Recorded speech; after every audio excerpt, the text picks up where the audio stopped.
You know, this line is kind of played off as a joke in the game, and this attack isn't even his strongest attack.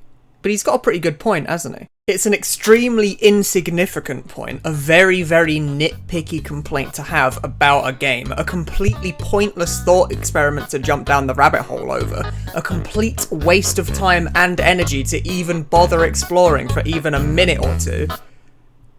But let's do it anyway. There's not many games where bosses attack you at their full power immediately, especially in RPG games like Undertale. Of course, not every game actually has boss fights, and some games do just have your enemies instantly trying to kill you, especially games with more realistic settings like military shooters. But it does end up being quite noticeable when it does happen. This attack is extremely difficult to dodge.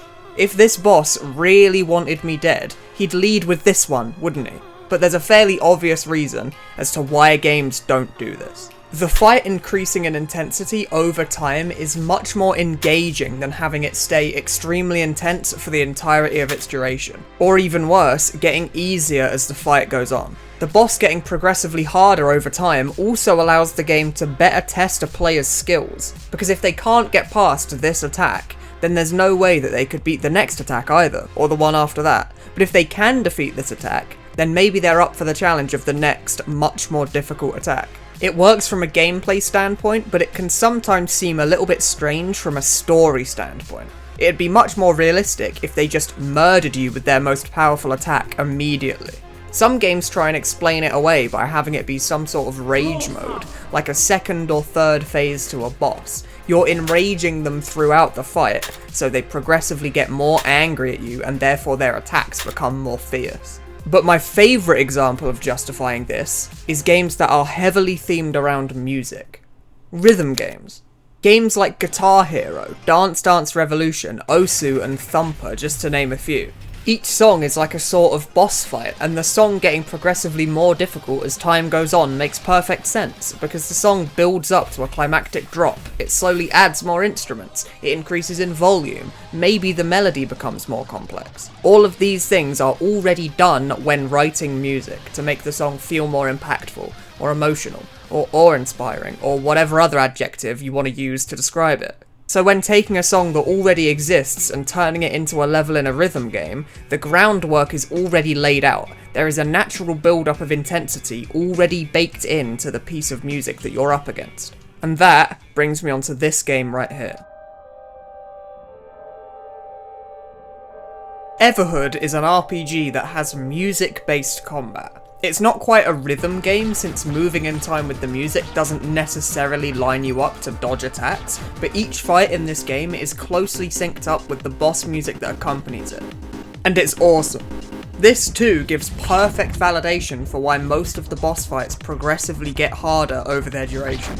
Their attacks are following the peaks and valleys of the music's eventual build-up. And the combat mechanic itself is incredible. In the first half of the game, you just have to survive the fights to win, but later in the game, you gain the ability to fight back. The game being synced up with music gives a perfect in-universe explanation as to why you're not just being instantly melted by every enemy's most powerful attack. Not only that, but it also gives the game's soundtrack itself importance to the game. Most other games' soundtracks are just cool pieces of background music, and of course there's nothing wrong with that. But actually making the music a part of the world that the game takes place in is a very cool way to handle a game's soundtrack. Just take a look at some of these fights.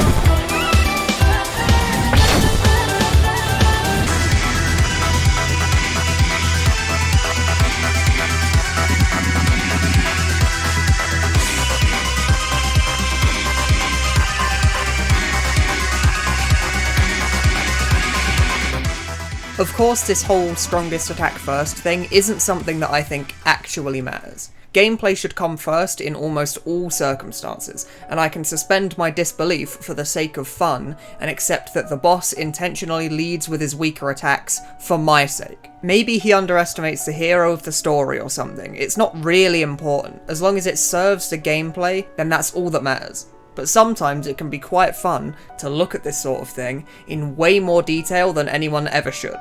And not every game even does this. The biggest cause of this problem that I've personally noticed in games is when boss fights have phases. A boss having multiple phases causes the boss to naturally become more difficult for each subsequent phase. Bosses without phases don't really have this problem at all. Games that have boss fights that tend to last quite a long time tend to be more in need of gradually increasing the difficulty and having phases to vary up the attacks of the fight and make the fight more interesting over a longer period of time.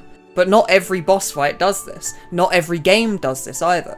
Lots of bosses in Hollow Knight don't have phases, and therefore they're just attacking you at full power the whole time. Same with roguelikes such as the Binding of Isaac, the Risk of Rain series, Enter the Gungeon. Some of these bosses have phases, but a lot of them don't. And again, in plenty of games, this just doesn't apply. It's hard to say that when I play Call of Duty and some guy just goes that guy wasn't trying his absolute hardest. Boss fights stick to this trope because of gameplay reasons. We want the boss fight to become gradually more exciting and more of a challenge as the fight goes on. If a boss instantly tried to squish you with a really tough attack, but was really easy for every other attack afterwards, the boss would be way less exciting. Or better yet, if the hardest boss in the entire game was the first boss on the first level, the rest of the game would have nothing to show you to top what you experienced at level 1. So this meta joke that this one fourth wall breaking skeleton made that sent me down this stupid rabbit hole